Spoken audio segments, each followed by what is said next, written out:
မင်္ဂလာပါခင်ဗျရန်ကုန်ခေတ်ကနေဒီကမနက်ခင်းသတင်းတွေကိုတင်ဆက်ပေးပါမယ်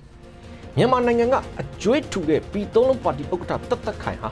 စစ်တပ်ကလုံမဲ့ရွေးကောက်ပွဲအတူကြီးကိုဝင်ပြိုင်ခွင့်ရဖို့တော့အကြံဖတ်မဲအွန်လိုင်းကိုအတနာခံစာတင်ခဲ့ပေမဲ့မဲအွန်လိုင်းကမတနာတဲ့အတွက်ရွေးကောက်ပွဲပြိုင်ခွင့်လုံးဝအဆုံးသတ်ညီကုန်းချုပ်သွားပြီလို့သိရပါတယ်ပဲခူးတိုင်းရေတာရှိမြို့နယ်အတွင်းစစ်ကြောင်းထိုးလာပြန်တဲ့အကြမ်းဖက်စစ်တပ်ကိုတော်လှန်ရေးပူးပေါင်းတပ်တွေကတံပြန်တိုက်ခိုက်ခြင်းမှုအတွင်းစစ်တပ်ဘက်ကအယောက်20ဝန်းကျင်ကတော့အသီးသီးတေကုန်ကြပြီးတဲ့နောက်စစ်တပ်စစ်ကြောင်းဟာရှစ်ဆက်မတိုးရတော့ပဲစစ်ကြောင်းလိုက်ပြန်ဆုတ်သွားကြတယ်ဆိုတဲ့သတင်းပါဝင်ဒီကမနက်ခင်းသတင်းတွေကိုတင်ဆက်ပေးပါမယ်အခုပထမဆုံးတင်ဆက်ပေးခြင်းတဲ့သတင်းကတော့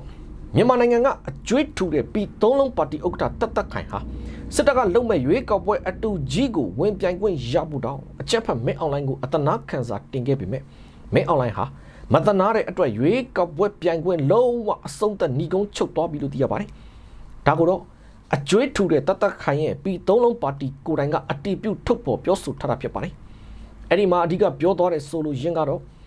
အကျွေးထူတဲ့ပြည်သုံးလုံးပါတီဥက္ကဋ္ဌတတ်ခိုင်ကိုသူ့မှာရှိတဲ့အကျွေးတွေကြောင့်စစ်တပ်ကလုံမဲ့ရွေးကောက်ပွဲအတူကြီးမှာပါတီရဲ့လွတ်တော်ကိုယ်စားလှယ်လောက်အဖြစ်ကနေဝင်ပြိုင်ခွင့်မပေးပဲမဲအွန်လိုင်းတို့စစ်တပ်ဘက်ကပယ်ဖြတ်ထားမှုကိုတတ်ခိုင်ဟာမဲအွန်လိုင်းစီကိုရွေးကောက်ပွဲဝင်ပြိုင်ခွင့်ရဖို့အတနာခံစာတင်ခဲ့တဲ့အကြောင်းဒါပေမဲ့မဲအွန်လိုင်းကမတနာပဲတင်ပြတဲ့အတနာခံစာကိုပယ်ချလိုက်တဲ့အတွက်ရွေးကောက်ပွဲပြိုင်ခွင့်လုံးဝအဆုံးသတ်ညီကုန်းချုပ်သွားရပြီဖြစ်တဲ့အကြောင်းတွေကိုပြည်တော်လုံးပါတီဘက်ကပဲအတီးပြုတ်ပြောဆိုထားတာဖြစ်ပါတယ်အဲ့ဒီပြည်သူ့ရှေ့ဆောင်ပါတီလို့ခေါ်တဲ့ပြည်တော်လုံးပါတီဥက္ကဋ္ဌတတ်ခိုင်ကိုအကျွေးပေးဖို့တွေရှိနေတယ်ဆိုတဲ့အချက်နဲ့အော်တိုဘာလနှောင်းပိုင်းမှာပဲအကြံဖတ်မဲအွန်လိုင်းတို့စစ်တပ်လက်အောက်ခံရွေးကောက်ပွဲကော်မရှင်ဆိုတဲ့အဖွဲ့ကနေလွှတ်တော်ကိုယ်စားလှယ်လောက်အဖြစ်ကပယ်ဖြတ်ခဲ့တာပါအဲ့ဒီနောက်ပိုင်းတတ်ခိုင်ဟာသူ့ကိုပယ်ဖြတ်ထားတဲ့အချက်ကိုပြန်လဲစဉ်းစားပေးဖို့မဲအွန်လိုင်းစီကိုတိုက်ရိုက်အတနာခံစာတင်ခဲ့ပြီးရွေးကောက်ပွဲမှာလွှတ်တော်ကိုယ်စားလှယ်လောက်အဖြစ်သူ့ကိုပါဝင်ရှင်ပြိုင်ခွင့်ပေးဖို့အနူးအညွတ်မြတ်တာရက်ခံခဲ့ပေမဲ့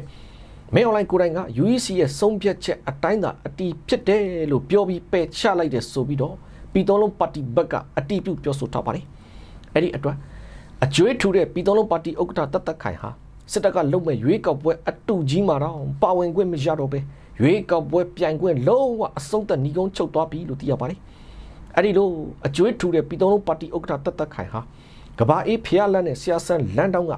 68 resident အင်ယာစီမံကိန်းအတွက်ကမ္ဘောဇဘန်ကနေငွေကျပ်ဘီလီယံ100ကျော်ချင်းငှားခဲ့ပြီးအဲ့ဒီစီမံကိန်းဟာအချိန်မီပြီးစီးမှုမရှိပဲအခမ်းတော့အခုချိန်ထိပြန်မအပ်နိုင်သေးတဲ့အတွက်ကမ္ဘောဇဘန်ကနေသူချေးယူထားတဲ့ငွေကျပ်ဘီလီယံ100ကျော်ကိုပြန်မဆက်နိုင်ရုံနဲ့မကအတိုးပေးဖို့နောက်ကျတာတွေပါဖြစ်ပေါ်ခဲ့တဲ့အပေါ်သူ့အနေနဲ့အဲ့ဒီအကျွေးကိုရှင်းနဲ့တန်သည်ဖြစ်စေ10နှစ်တန်သည်ဖြစ်စေဆက်လက်ဆက်သွားပါမယ်ဆိုပြီးတော့ပါသတင်းစာရှင်းလင်းပွဲကျင်းပပြီးတော့ကိုထုတ်ဖော်ပြောဆိုသွားပါသေးတယ်ခင်ဗျတစ်ဖက်မှာတော့ပဲခူးတိုင်းကမိုးညိုမြို့ပေါ်မှာအကြမ်းဖက်စစ်တပ်ကလုံမဲ့ရွေးကောက်ပွဲအတူကြီးအတွက်မဲစင်းလာရောက်စစ်ဆေးသူမရှိတာကြောင့်စစ်တပ်ကတအိမ်ကိုလူတအုံနှုံရွေးကောက်ပွဲမဲစင်းလာရောက်စစ်ဆေးရမယ်ဆိုပြီး PRP ချင်းချောက်ခေါ်ဆောင်နေပြန်တယ်လို့ဒေသခံပြည်သူတွေကရန်ကုန်ခေတ်ကိုပြောပါတယ်လက်ရှိပဲခူးတိုင်းမိုးညိုမြို့မှာရှိတဲ့အကြမ်းဖက်စစ်တပ်လက်အောက်ခံရက်ကွက်အုပ်ချုပ်ရေးမှုရုံးတွေမှာစစ်တပ်ကလုံမဲ့ရွေးကောက်ပွဲအတူကြီးအတွက်မဲစင်းတွေကိုကတ်ထားပြီးမဲ့အဲ့ဒီမဲစင်းတွေကိုလာရောက်စစ်ဆေးသူမရှိပဲဖြစ်နေတယ်ဆိုပါတယ်အဲ့ဒီအတွက်နိုဝင်ဘာလ14ရက်နေ့ကပဲမိုးညိုမြို့ပေါ်ကစစ်တပ်လက်အောက်ခံမြို့မှာရက်ကွက်အုပ်ချုပ်ရေးမှုခင်လက်နဲ့ရွှေဦးတောင်းရက်ကွက်အုပ်ချုပ်ရေးမှုမြာတန်းတို့ဥဆောင်ပြီးသူတို့စစ်တပ်ကလုံမဲ့ရွေးကောက်ပွဲအတူကြီးအတွက်မဲစင်းတွေကိုလာစစ်ကြဖို့ပြည်သူတွေကိုလိုက်လံဖိအားပေးခေါ်ဆောင်နေပြီးတအိမ်ကိုလူတအုံနှုံမဖြစ်မနေမဲစင်းလာစစ်ရမယ်ဆိုပြီးတော့ပါချင်းချောက်ခေါ်ဆောင်နေတယ်ဆိုပါတယ်အဲ့ဒီလိုသူတို့ပြောတဲ့အတိုင်းမဲစင်းလာမစစ်ရင်စစ်တပ်ကိုခေါ်ပြီးဖမ်းခိုင်းမယ်ဆိုပြီးတော့ပါအဲ့ဒီအုပ်ချုပ်ရေးမှုခင်လက်နဲ့မြာတန်းတို့အဖွဲ့ကချင်းချောက်ထားသေးတယ်လို့ဒေသခံပြည်သူတွေကပြောပါတယ်အဲ့ဒီလိုအုပ်ချုပ်ရေးမှုတွေကပြည်သူတွေကိုဖိအားပေးချင်းချောက်ခေါ်ဆောင်မှုကြောင့်ပြည်သူတွေကတအိမ်ကိုတအုံနှုံမဲစင်းတွေမဖြစ်မနေလာစစ်ရတဲ့အချိန်ရက်ွက်ရုံမှာပြည်သူတွေကိုဓာတ်ပုံရိုက်ပြီးသူတို့စစ်တပ်ကလုံမဲ့ရွေးကောက်ပွဲအတူကြီးကိုပြည်သူတွေစိတ်ဝင်စားပါတယ်ဆိုတဲ့ပုံစံနဲ့ဝါဒဖြန့်ကြွေးကြော်တာတွေပါလုံနေသေးတယ်လို့ဒေသခံတွေကပြောထားကြပါတယ်အဲ့ဒီမိုးညိုမြို့ပေါ်ကစစ်တပ်လောက်ခံအုပ်ချုပ်ရေးမှုမြာတန်းဆိုသူဆိုရင်ရွှေဦးတောင်မြို့နယ်အတွင်းလူငယ်တွေကိုပေါ်တာဆွဲဖမ်းဆီးရမှာနာမည်ဇိုးနဲ့ကြော်ကြားသူဖြစ်ပြီးစစ်မှုထမ်းကိစ္စနဲ့ပါပြည်သူတွေကိုမတရားငွေညှစ်တောင်းရမ်းနေသူဖြစ်တယ်လို့လည်းဒေသခံပြည်သူတွေကပြောထားကြပါသေးတယ်ခင်ဗျတစ်ဖက်မှာတော့ပဲ ကိုးတိုင်းရေတာရှေမြို့နယ်အတွင်းစစ်ကြောင်းထိုးလာပြန်တဲ့အကြမ်းဖက်စစ်တပ်ကိုတော်လှန်ရေးပူးပေါင်းတပ်တွေကတံပြန်တက်ခိုက်ချေမှုအတွင်းစစ်တပ်ဘက်ကအယောက်20ဝန်းကျင်ကတော့အသီးသီးတေကုန်ကြပြီးတဲ့နောက်စစ်တပ်စစ်ကြောင်းဟာရှေ့ဆက်မတိုးရတော့ပဲစစ်ကြောင်းလိုက်ပြန်ဆုတ်သွားကြတယ်လို့ရေတာရှေမြို့နယ် PDF တရင်3534ရဲ့တာဝန်ခံကရန်ကုန်ခေတ်ကိုပြောပါတယ်။ဒါကတော့ပြီးခဲ့တဲ့အောက်တိုဘာလကုန်ပိုင်းကစပြီးရေတာရှေမြို့နယ်အတွင်းကကရင်ချောင်းမြစ်ကူးတံတားဘက်ကနေအကြမ်းဖက်စစ်တပ်စစ်ကြောင်းဟာစစ်တောင်းမြစ်အရှိတ်ဘက်ကန်းကိုဝင်ရောက်လာတယ်ဆိုပါတယ်။အဲဒီလိုခက်တီတီနဲ့စစ်ကြောင်းထိုးဝင်ရောက်လာတဲ့အကြမ်းဖက်စစ်တပ်ကိုဒေါ်လာရေးပူပေါင်းတပ်တွေကရေလွှဲကြေးရွာတောင်ဘက်တစ်သားတံတားပေါ်အရောက်မှာအသင့်ဆောင်ပြီးတိုက်ခိုက်ချေမှုရမှာတော့စစ်တပ်ဘက်ကအယောက်20ဝန်းကျင်ဟာပြစ်ခတ်မှုတွေကြားမှာပဲအသေးသေးတိတ်ကုန်ကြတဲ့အပြင်ဒဏ်ရာရတဲ့သူတွေပါရှိသွားပြီးဒေါ်လာရေးဘက်ကရဲဘော်တူလည်းမြင့်မြတ်စွာအသက်ပေးလူသွားရတယ်ဆိုပါတယ်။အဲဒီနောက်အထိနာသွားတဲ့အကြမ်းဖက်စစ်တပ်စစ်ကြောင်းကတော့ရှေ့ဆက်မတိုးရတော့ပဲရေတာရှည်မြို့နယ်အတွင်းကဘိန်းနဲ့ဘင်းရွှေတောင်ရွာတစ်နဲ့ကဲလင်းစိတ်ကြေးရွာတွေကနေအိမ်တွေကိုဇက်တိုက်မိရှုဖျက်ဆီးပြီးစစ်ကြောင်းလိုက်ပြန်ဆုတ်သွားကြတယ်လို့ရေတာရှည်မြို့နယ် PDF တရင်3534ရဲ့တာဝန်ခံကပြောထားပါတယ်ခင်ဗျ။တစ်ဖက်မှာတော့ပဲခူးတိုင်းဖြူမြို့နယ်မှာအကြမ်းဖက်စစ်တပ်ရဲ့ခလာရ9ကစစ်မှုထမ်းတပ်သားတူဟာဒေါ်လာရင်းတတွေစီကိုမရမကထွက်ပြေးလာပြီးလက်နက်နဲ့အတူအလင်းဝင်ရောက်လာတယ်လို့ MG ရဲ့ PDF အမှတ်2စစ်ဒေသတောင်ပိုင်းတိုင်း3533တရင်တာဝန်ခံကိုသိမ်းမြင့်ကရန်ကုန်ခေတ်ကိုပြောပါတယ်။ဒါကတော့နိုဝင်ဘာလ23ရက်နေ့ကပဲပဲခူးတိုင်းဖြူမြို့နယ်ကညောင်ပင်သားဘေးမှာရှိတဲ့အကြမ်းဖက်စစ်တပ်ရဲ့ခလာရ9တရင်ကနေစစ်မှုထမ်းတပ်သားတူဟာလက်နက်နဲ့အတူတော်လှန်ရေးတပ်တွေစီကိုမရမကထွက်ပြေးလာပြီးအလင်းဝင်ရောက်လာတယ်ဆိုပါတယ်။အဲဒီလိုအလင်းဝင်ရောက်လာတဲ့သူဟာအသက်33နှစ်အရွယ်ဖြစ်ပြီးမန္တလေးတိုင်းကနေစစ်မှုထမ်းတပ်သားအဖြစ်စစ်တပ်ထဲကိုအပုတ်ခံရတာဖြစ်တယ်လို့ပြောထားသလိုလောလောဆယ်မှာတော့တော်လှန်ရေးတပ်တွေကသူ့ကိုကောင်းကောင်းမွန်မွန်လက်ခံစောင့်ရှောက်ပေးထားပါတယ်လို့လည်း MG ရဲ့ PDF အမှတ်2စစ်ဒေသတောင်ပိုင်းတိုင်း3533တရင်တာဝန်ခံကိုသိန်းမြင့်ကပြောထားပါတယ်။တစ်ဖက်မှာတော့အကြမ်းဖက်စစ်တပ်ကသူတို့ရဲ့စစ်မှုထမ်းအပတ်စဉ်တွေအတွက်လူငယ်တွေကိုနေရာဒေသအသီးသီးမှာပေါ်တာဆွဲဖမ်းဆီးဓာတ်တွေကိုတောင်းလျှောက်လုပ်နေပြီးစစ်သားတစ်စုဆောင်နေသလိုတစ်ဖက်မှာလည်းအဲ့ဒီလိုစစ်သားတစ်စုဆောင်ခံရတဲ့လူငယ်တွေဟာရှေ့တန်းတွေအပုတ်ခံရတဲ့အချိန်အခွင့်အရေးရတာနဲ့တော်လိုင်းတပ်တွေစီကိုမရမကထွက်ပြေးလာပြီးအလင်းဝင်ရောက်လာတာတွေဟာဒုနဲ့ဒေးကိုရှိနေတယ်လို့လည်းသိရပါတယ်ခင်ဗျတစ်ဖက်မှာတော့စကိုင်းနိုင်ငံရေဥခင်ဥကမ်ဘလူကလေးမြိုင်နဲ့မော်လိုက်မြို့နယ်တွေကရသပြည်သူတွေနေထိုင်ရာကျေးရွာတွေကိုအကြမ်းဖက်စစ်တပ်ကလေကြောင်းကနေဇက်တိုက်ဘုံကျဲမှုတွေလုပ်နေပြီးပြည်သူတွေလည်းဘေးလွတ်ရာတွေကိုထွက်ပြေးတင်းရှောင်နေရတယ်လို့ဒေတာတွင်းသတင်းရင်းမြစ်တွေကရန်ကုန်ခေတ်ကိုပြောပါတယ်။နိုဝင်ဘာလ23ရက်နေ့ကဆိုရင်တရက်ထဲမှာပဲရေဦးမြို့နယ်ခင်ဦးမြို့နယ်နဲ့ကမ်ဘလူမြို့နယ်အဆက်ကရသပြည်သူတွေနေထိုင်ရာကျေးရွာတွေကိုအကြမ်းဖက်စစ်တပ်ကလေနဲ့ရောစက်တက်လေဒီနဲ့ပါလာပြီးဘုံကျဲတိုက်ခိုက်မှုတွေဇက်တိုက်ပြုလုပ်ခဲ့တယ်လို့ရေဦးမြို့နယ် People's Defense Comrade ရဲ့တာဝန်ရှိသူထူးကန်စောကပြောထားပါတယ်။အဲဒီလိုအကြမ်းဖက်စစ်တပ်ရဲ့လေကြောင်းတိုက်ခိုက်မှုကြောင့်ကြောက်တိုင်းရွာထောင်းမင်းမောင်ကုန်းဂုံတန်နဲ့ရွာပလဲကျေးရွာတွေကပြည်သူတွေဟာအရေးပေါ်ဘုံခုကျင်းတွေဝင်ရောက်ပုံခုနိုင်ခဲ့တဲ့အတွက်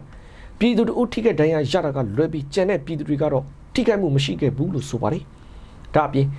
်နိုဝင်ဘာလ14ရက်နေ့တရက်ထဲမှာလည်းစကိုင်းတိုင်းကလေးမြို့နယ်တောင်ပိုင်းကကျေးရွာတွေနဲ့မြိုင်မြို့နယ်အနောက်တောင်ချမ်းကကျေးရွာတွေအပြင်မော်လိုက်မြို့နယ်အရှိချမ်းကကျေးရွာတွေကိုပါအကြမ်းဖက်စစ်တပ်ကလေကြောင်းကနေဘုံကျဲတိုက်ခိုက်မှုတွေဇက်တိုက်လုပ်သွားတယ်လို့ဒေတာတွင်သတင်းရင်းမြစ်တွေကပြောပါတယ်။လက်ရှိမှာတော့အဲဒီလိုအကြမ်းဖက်စစ်တပ်ရဲ့ရသပြည်သူတွေကိုပြစ်မှတ်ထားပြီးလေကြောင်းတိုက်ခိုက်မှုတွေဇက်တိုက်လုပ်နေတဲ့အတွက်အဲဒီဒေတာတွေမှာရှိတဲ့ပြည်သူတွေကတော့ဘေးလွတ်ရာတွေကိုယာယီထွက်ပြေးတင်းရှောင်နေရတယ်လို့သိရပါတယ်ခင်ဗျ။တစ်ဖက်မှာတော့ရခိုင်ပြည်နယ်မှာနောက်ဆုံးလက်ကျန်3မျိုးကလွဲပြီးရခိုင်တပြည်လုံးနှီးပါသိမ့်ပိုက်ထားတဲ့အာရကတပ်တော် AA ကဌာနဆိုင်ရာ9ခုအတွက်ဝန်ထမ်းတွေခေါ်ယူနေတယ်လို့သိရပါတယ်။ဒါကတော့အော်တိုဘာလ31ရက်နေ့ရက်စွဲနဲ့အာရကတပ်တော် AA ကအာရကပြည်သူတော်လှန်ရေးအစိုးရအဖွဲ့ရဲ့ဗဟိုအုပ်ချုပ်ရေးဌာနအပါအဝင်ဌာနဆိုင်ရာ9ခုအတွက်လစ်လက်နေတဲ့ဦးစီးအရာရှိနဲ့ဒုဦးစီးအရာရှိနေရာ28နေရာကိုရှောက်လွှာတွေခေါ်ယူနေတာဖြစ်တယ်လို့သိရပါတယ်။ဝန်ထမ်းတွေခန့်အပ်ဖို့အတွက်ခေါ်ယူနေတဲ့ဌာနဆိုင်ရာ9ခုကတော့အာရကပြည်သူတော်လှန်ရေးအစိုးရအဖွဲ့ရဲ့ဗဟိုအုပ်ချုပ်ရေးဌာနစိုက်ပျိုးရေးနဲ့မွေးမြူရေးဌာန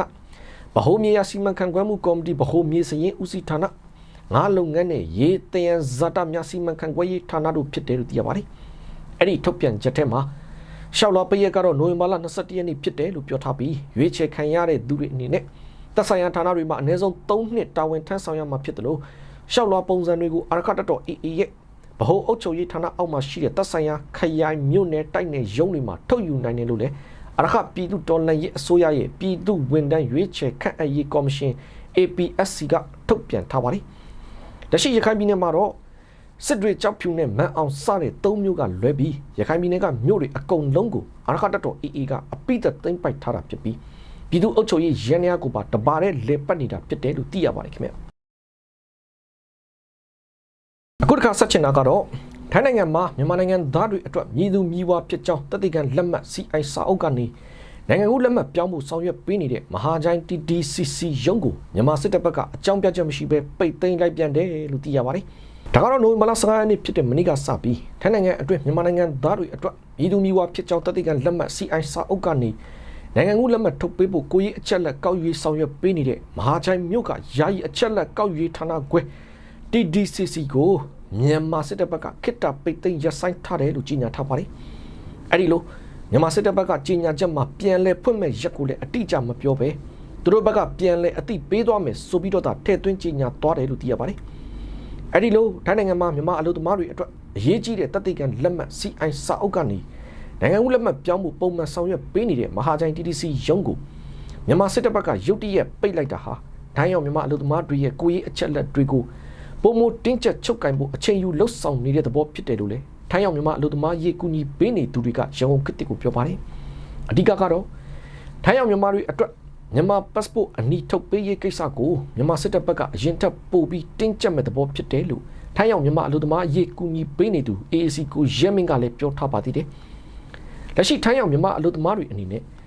CI စာအုပ်နဲ့ထိုင်းနိုင်ငံအတွင်း၄နှစ်နေထိုင်ခွင့်ရှိပြီးလက်ရှိအချိန်ထိCI အဟောင်းကနေအစ်စ်ကိုလဲပေးနေစေဖြစ်ပေမဲ့အဲ့ဒီ CI စာအုပ်ကနေမြန်မာ passport အနီးကိုပြောင်းဖို့လုပ်ပြီးတဲ့ရုံးကိုတော့မြန်မာစစ်တပ်ဘက်ကခိတ္တရပ်ဆိုင်းလိုက်တာဟာ